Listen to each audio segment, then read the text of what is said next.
Mas dan Buto Ijo.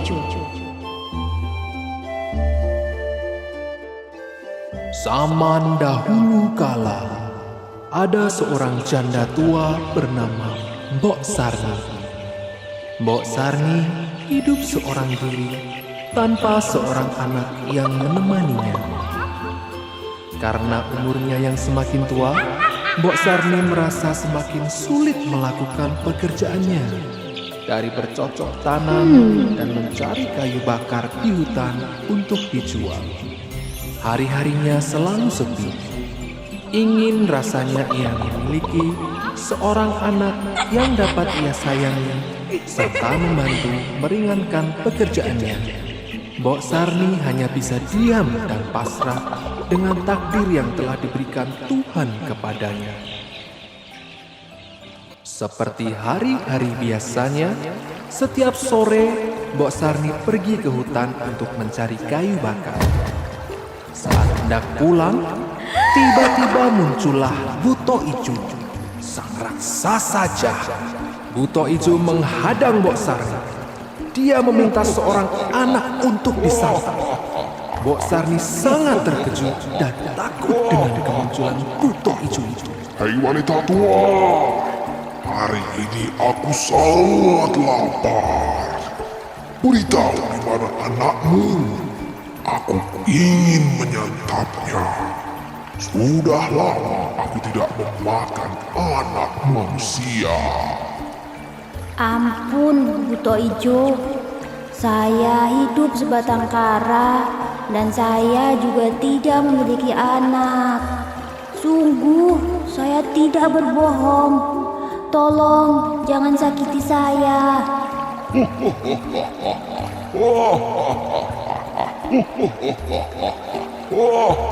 Tanpa diduga, Buto Ijo memberi biji mentimun kepada Mbok Sarni. Wanita tua, aku tidak akan menyakitimu. Sebagai gantinya, tanamlah biji mentimun ini. Dalam 2 minggu, kau akan memiliki seorang anak. Apakah Tuan Buto Ijo akan memberiku seorang anak? Terima kasih atas kemurahan hati Tuan Buto Ijo. Tapi ingat, ada syaratnya. Kau harus menyerahkan anak itu ketika dia berusia 6 tahun. Tanpa berpikir panjang, Mbok Sarni pun setuju dengan syarat dari Buto Ijo. Mbok Sarni sangat senang. Harapannya selama ini bisa menjadi kenyataan. 2 minggu telah berlalu. Biji mentimun yang ditanam Mbok Sarni telah berubah.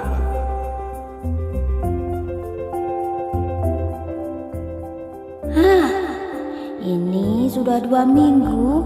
Sesuai perkataan Buto Ijo, biji timun darinya telah berbuah.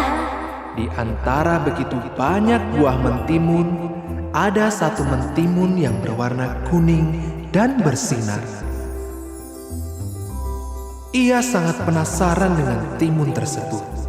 Kemudian, Mbok Sarni memetik timun itu dan kembali masuk ke dalam rumahnya.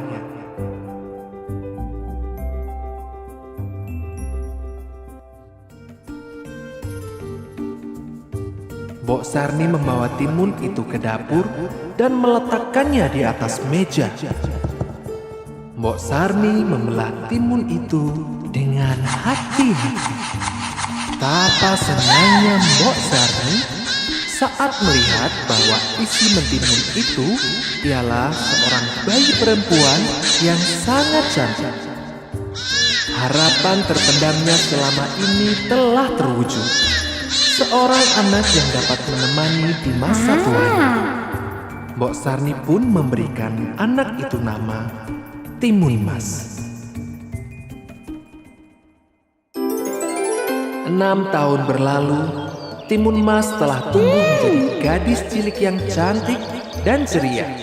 Pagi ini, Timun Mas sedang bermain dengan Mbok Sarni. Timun Mas, mana kamu? Mbok mencarimu. Tiba-tiba terdengar suara dentuman yang sangat keras. Itu adalah suara langkah kaki Buto Ijo. Buto Ijo ingin menagih janji Mbok Sarni. Sudah 6 tahun berlalu. Aku datang untuk menagih janji. Ampun Buto Ijo, sekarang Timun Mas belum bersiap-siap. Datanglah lusa, saya akan menyerahkan Timun Mas. Mbok Sarni minta waktu sampai besok pagi. Mbok Sarni tidak sanggup menyerahkan anak kesayangannya.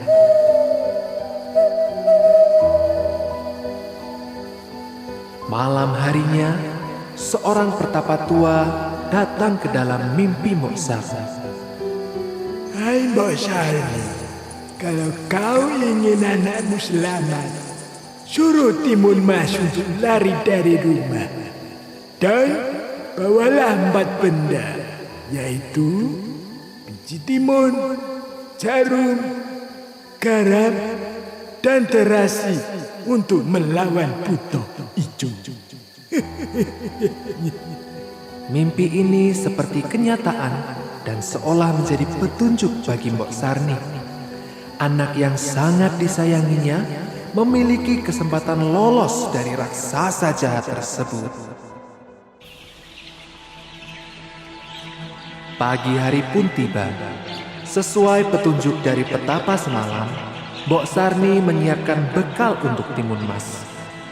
Dia pun berpesan, jika Buto Ijo mengejar, lemparkan senjata itu satu persatu.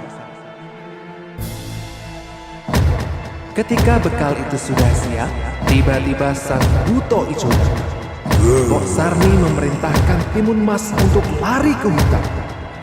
Buto Ijo tahu dia telah dibohongi oleh Mbok Sarni. Ia sangat marah. Ia segera berlari mengejar Timun Mas. Hei Buto Ijo, kau tidak akan bisa menangkapku.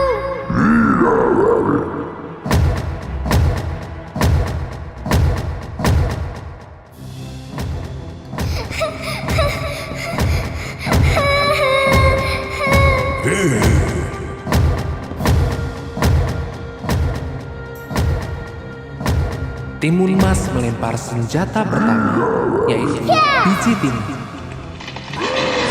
Seketika, Buto Ijo ditelan oleh hutan mentimun yang sangat lebat. Tapi, Buto Ijo bisa lolos.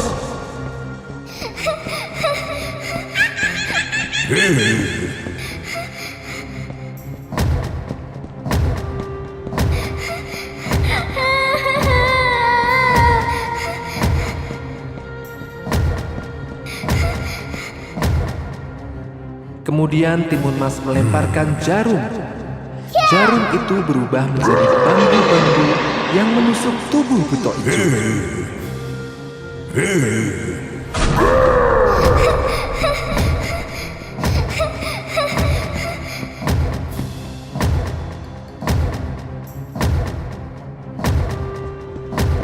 Buto Ijo masih sanggup mengejar dan Timun Mas segera melempar garam.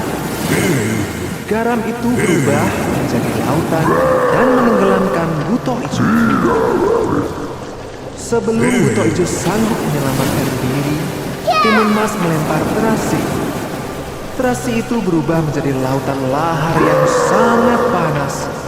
Buto Ijo tidak sanggup bertahan dan dia pun tenggelam untuk selama-lamanya.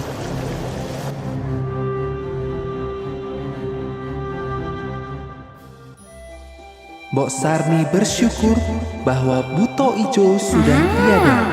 Ibu, aku pulang ibu. Aku bisa mengalahkan raksasa itu. Anak yang ia sayangi sudah tidak akan diambil dan disakiti oleh Buto Ijo. Mereka pun hidup bahagia selama-lamanya.